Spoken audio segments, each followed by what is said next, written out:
I started working on what used to be called the upright moviola, which is a machine, editing machine that looks something like a green sewing machine on legs. I switched to computer editing in the mid-90s. The editor has to be, he's sort of the ombudsman for the audience. As an editor, you only see what is on the screen, not what was going on at the time of shooting. And that's how it's going to look to the audience. I make it a principle not to go on the set, not to see the actors out of costume, not to see anything other than the images that come to me from locations.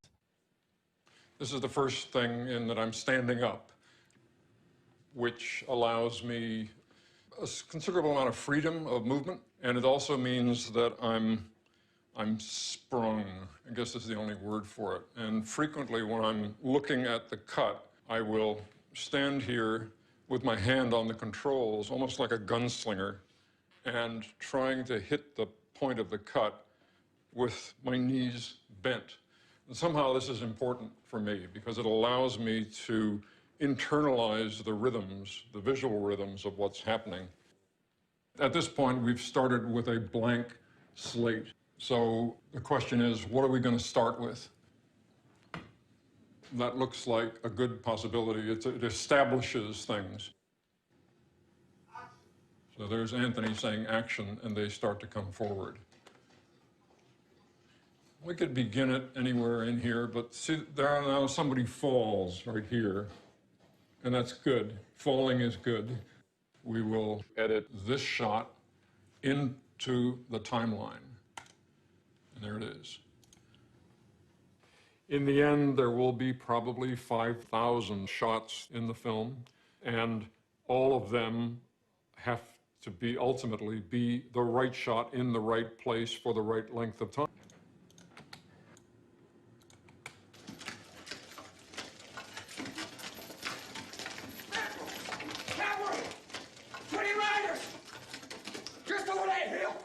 There's a mismatch here, and I'm going to have to determine whether this is a problem or not, because Brown is looking toward camera, but when we cut, he's looking up off to the left.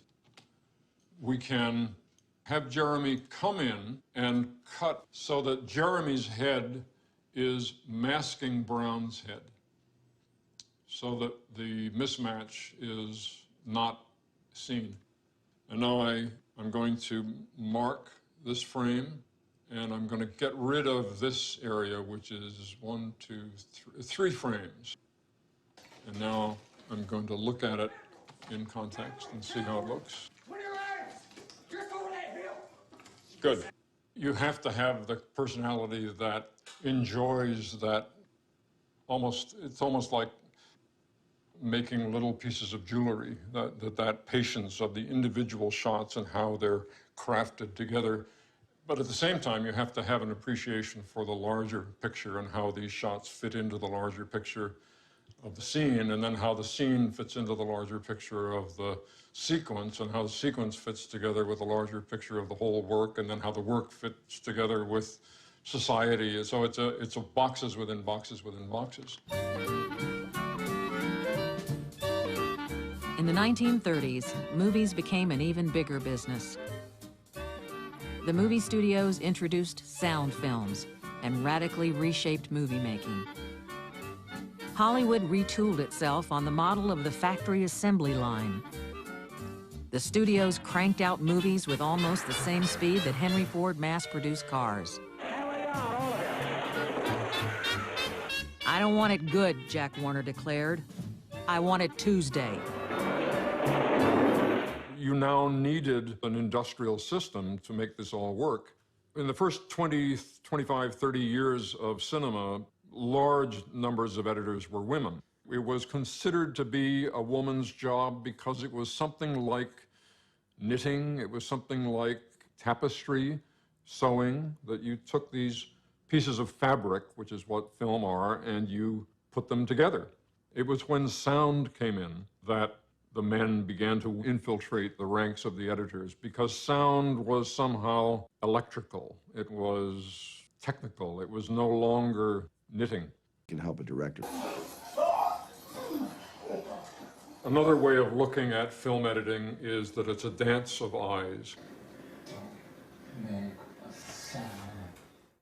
Philip Seymour Hoffman's eye is looking. So that's a good thing. Now let's cut to a close-up of Hoffman looking, and the close-up of Hoffman is here. We've never seen this angle before, so the brain has to figure out what it's looking at and maybe why it's looking at it.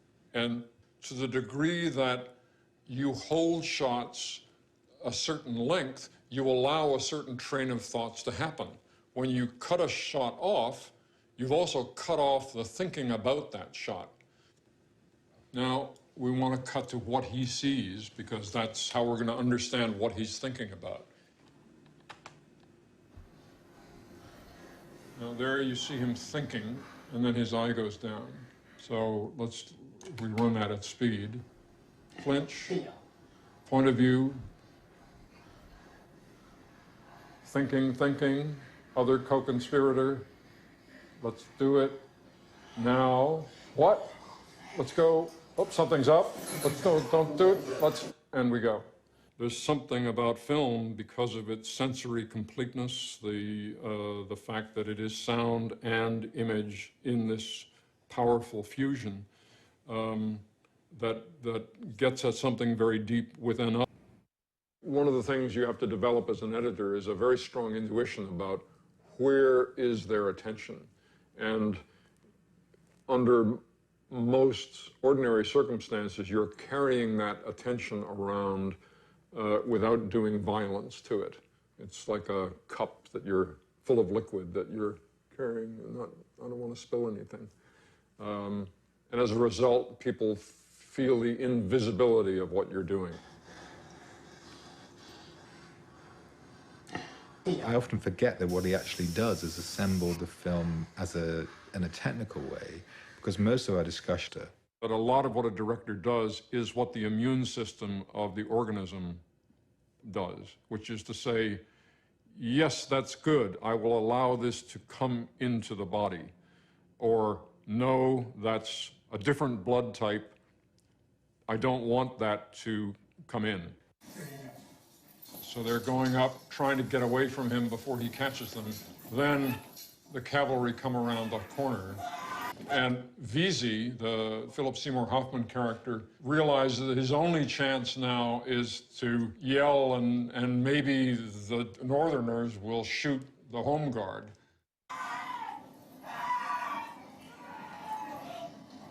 And Brown shoots him in the back, shoots one of the other guys, and they all roll down the hill. Then Brown gets shot. And the last image is of Inman, our hero, in this pile of bodies. We don't know whether he's dead or what. The opening scene of Apocalypse is a good example of what you can achieve editorially that is not based on the original script. There were some collisions of images that occurred to Francis as he was shooting the film that were at variance with how he had planned to begin the film originally.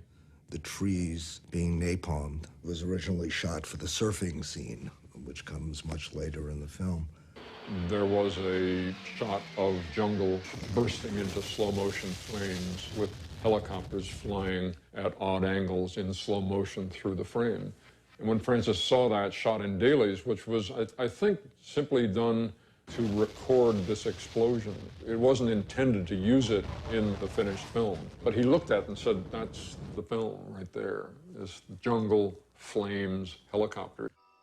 Willard punches the mirror, blood comes out of his hand. All of this is really happening. That's real blood. That's Marty Sheen. None of that was intended to happen. That was just Francis saying, Marty, let's shoot an improvisation with you trapped in your room and what is going to happen. Going through the dailies of the film, I collected a number of images of the Cambodian heads, burning images from the end, and worked them in through a series of multi-level dissolves with the burning napalm and the helicopters flying through, and then images of Willard's room and Willard asleep, and he's trapped in this nightmare. You have been hearing helicopter sounds, and now you see this ceiling fan, and what you're hearing is the whap, whap, whap, whap, whap sound of a helicopter. Is that coming from his dream? Is it a reality? Is somehow that sound coming from the fan? I remember when I was assembling those images, almost jumping away from the editing machine when I put that sound with that image, because it seemed to me that that fan was making that sound, even though I knew it was impossible. And that if it was convincing me who was doing it, it surely would convince others. Now they begin to coalesce, and they turn into a real helicopter coming from a fan. No. And then you hear a real helicopter fly over the room. Willard gets up out of bed, goes over to the window, and says, Saigon. Shit. All of that, the narration and the helicopter flying over and the napalm jungle, is concocted into something that is a powerful beginning to a film, not only powerful in and of itself, but powerful in the way that it sets the stage for the journey that this particular film is going